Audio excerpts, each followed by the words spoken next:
Introduce yourself. Lawrence Hamm, Chairman, People's Organization for Progress, and candidate for United States Senate. Larry Hamm, you know that I feel like you are a national treasure. And I'm an old man. I want to say it doesn't matter. I want to say that on the record because it's true. And you being you, we talk about extemporaneous and hip hop, we talk about going off the head. It's like you read my mind when you had the last speech when you're here in front of the Lincoln Memorial out here outside the courthouse. And it's like you knew why I showed up to ask the questions I was going to ask you. Like, what is going on? And the question that you answered the question. My question was, what does the Black American freedom movement have to do with what's going on in Palestine? And you answered that question. Well, I'm glad. You talked about your history. You talked about the history of the Black movement and about showing solidarity with the Palestinian cause back in the 60s. Right. When in Coleman Young and the Detroit delegation walking out. Right. The interesting thing about that is that Michigan has a super large Arab population. Now it does. Which is kind of crazy, which is ironic and kind of crazy, right? Because you would say they are very upset with President Biden. Yes. Yeah, many of them have said that they're not gonna vote for him, and I can't blame them. So I want to ask you. One time I tell you what I came for. Go ahead. Because I'm down with I'm like Martin Luther King. I like freedom and justice everywhere for all people, right? But I want to ask you, what does the Black American fight for freedom, justice, equality, self-determination, all that good stuff have to do with what's going on in Palestine? Well, in light of what Hamas did. Because listen, right. I know you come from a time we had Black revolutionary movements. We had people who were trying to do copy what the Soviets did in Russia, which is rob banks and to fund the movement. Mm-hmm. But to me, I don't say that was justifiable, but it was understandable. Mm-hmm. And it wasn't against, I don't want to say innocent people, but they wasn't going to rock concerts shooting people, right? The way that Hamas did, right? And so I want to ask you, what does the Black American struggle have to do with what's going on in Palestine? Well, it has a lot to do because the same forces that are, in fact, driving the oppression of the Palestinian people, many of those same forces are driving the oppression of African American people in this country. As I said before, there's a long history of a relationship of mutual support, reciprocal support between the Palestinian struggle, the African American struggle. Malcolm X and many of the revolutionary leaders of the Black Power movement supported the Palestinian struggle. Probably most vocal was the Black Panther Party, but also even civil rights organizations like the Student Nonviolent Coordinating Committee. They supported the Palestinian struggle as they supported the anti-colonial struggles that were going on in Asia, Africa, and Latin America. And see, that was the kind of the framework that people saw the Palestinian struggle in. They saw it as an anti-colonial struggle. They saw Israel as an attempt to establish a white settler colonial country in the heart of the Middle East. We say where brown people live. That's right. And we have to understand the Palestinians are fighting because they were dispossessed. When Israel was created, they were dispossessed. That's why they talk about the Nakba. The Nakba was when they literally 700,000 were driven out of Palestine, and we have a second Nakba. They're calling this now the second Nakba, the 21st century Nakba, because more than 1 million have been displaced as a result of the bombing of Gaza. It's a horrific humanitarian crisis. But in short, our tax dollars are paying for the war in Gaza. That's the short answer. Every one of us that has a check, and we look at our check stub, and we look at the federal taxes, those are the tax dollars that pay for the military budget. And it's our bond. I mean, it's not even like a secret thing. It's like in the paper. Biden goes around Congress, uses executive powers to go into the military reserves to give more bombs to Israel because they've run out of bombs. They've dropped so many bombs that they have literally run out of bombs. Let me ask and you. We got to give them bombs. And have you seen those videos of the children that are literally burnt alive? May I? They don't even have Anesthesia. May I? Can you imagine being a doctor? You're a doctor, and this is a true story. They bring in your daughter, and you have to amputate your own daughter's leg without anesthesia. Listen, Ari, I know that you are humanitarian. I know that you, like Martin King, you don't like it anywhere in the world. You talked about colonialism, you talked about all that stuff. And that's the truth. It's like Malcolm X and just like everybody else, right? However, what did Hamas think was going to happen when they did what they did? I can't. I want to ask you that in this context. Yeah, but I can't listen. Let me finish. I can't speak for Hamas. Hold on. I don't want to interrupt you. I want to stop you. Listen. All right. That to me is the problem, right? Because to me this is a leadership issue, right? Because I'm gonna. But it's also a self-determination issue. Well, no, wait. Well, you talked about the struggle here in America, and we had a leadership structure, right? We had the civil rights movement, we had SNCC, we had all these guys, people who came together, Mary Baraka here in the North, right? And yourself, right? You came together, you organized, you had a plan, right? And you could speak from a united point of view on a focus about this is the vision that we have. And my question is right now, in Palestine, who has a vision for who can you sit down with and negotiate with? Because it doesn't seem like there's nobody to negotiate with. Wait. You can't look at history through romantic glasses. We did not have complete unity in the 60s. There were organizations, I'm talking about black organizations, that advocated armed struggle. There were those that didn't advocate armed struggle. In fact, there were those that even spoke out against armed struggle.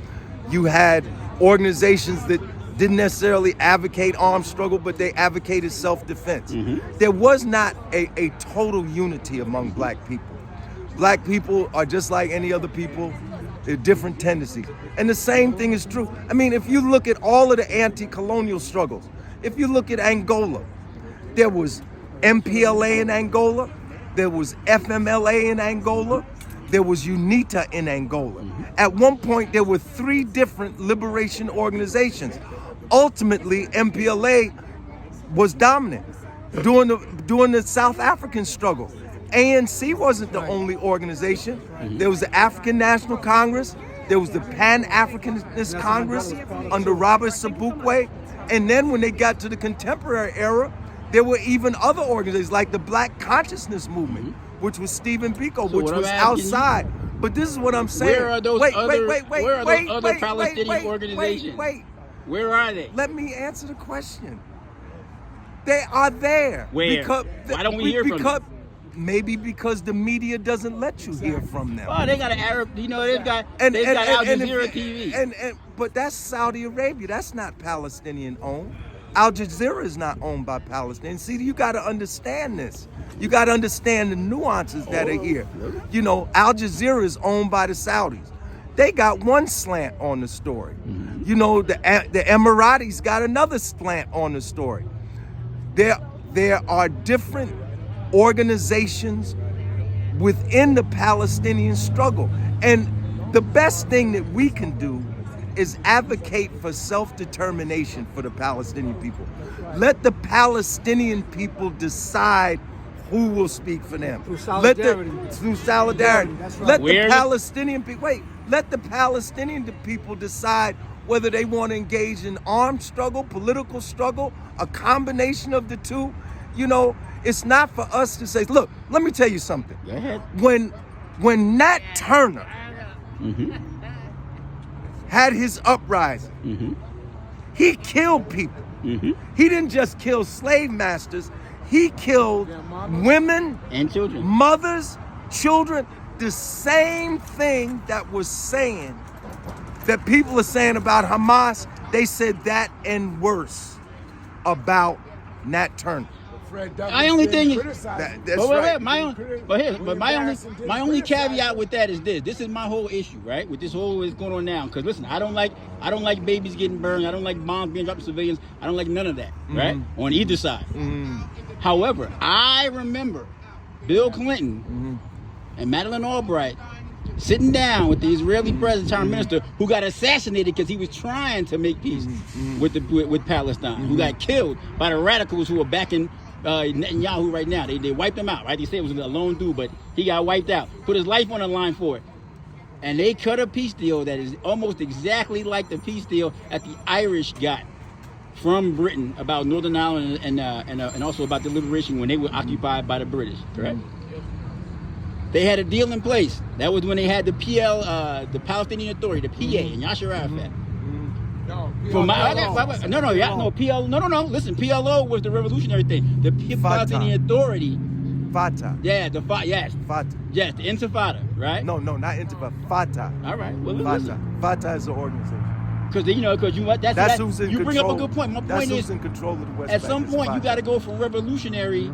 If you want your own country, if you want to be self-determination, you got to get organized and you got to empower yourself and you got to come together and you got to do what it takes to rule. It seems to me, in retrospect, and there's a documentary on Frontline about it because I remember all this, right?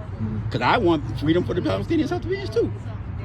Yasser Arafat seemed like he threw that deal away. Yeah, but he. Hold on. Wait a minute. Here we are. Hold on. I let you speak for 5 minutes uninterrupted. Here we are 30 years later. This is what they always say. They always say that Arafat threw the deal away. Maybe it wasn't a good deal. Maybe that's why he threw it away. The Irish had a civil war because their deal was not good either. But that's the Irish. I'm saying, Barack Obama. I'm talking to Larry. I am talking to Larry. Right. I am talking to Larry. See, this is the problem, right? Once again, wait, stay in line. I said I want to talk to you after I'm dealing with Larry. My point being, Larry, didn't Barack Obama say when he was talking about health care for Americans, don't let the quest for the perfect prevent you from getting what is doable and what's not. And so I'm saying it might not have been perfect, but we got a state. The Irish deal was not perfect, but they got a state. And then they can build in a state and you can solidify, you can do all that stuff and you can do self-determination, right? Thank you for the peanut gallery. And so what I'm saying is, at some point, leadership seems to be the issue with me. Well, that's your opinion. I don't agree with your opinion. I want to hear what you got to say. I don't Tell me agree why with it's your wrong. opinion. Because first of all, it's for the Palestinian people to determine. Larry, take care of it. All right, take care, brother. Thank you, man. Thanks for that. Another peanut leaves. Goodbye, peanut gallery. All right. It's for the Palestinian people to determine. It's not for us to determine. I agree with you, but just like Amerikkans had to do that for ourselves. And what I'm saying is, you just asked my opinion. Now you're not going to let me talk. Well, go ahead, Larry. But I'm saying, when they going to do it? It's on their time. It's not for us to determine. So for right now, Hamas is speaking for them, yes? Hamas speaks for Gaza. Hamas was elected in Gaza. They were not elected in the Fatah was elected and controls the West Bank. Why Hamas didn't they shut elected. Hamas down? What? Why didn't they shut Hamas down? Because Netanyahu was trying to divide and conquer. Netanyahu at one point was funding Hamas. And people don't know, just like the US was funding the Mujahideen in Afghanistan. And out of the Mujahideen came Osama bin Laden and the others. It was a divide and conquer thing. So the Palestinian people have to work this out. It's not for us. The best that we can do is support self-determination and put our government on the right path. Because right now, our government is funding genocide in Gaza. When have they not been funding genocide around the world? And there it is.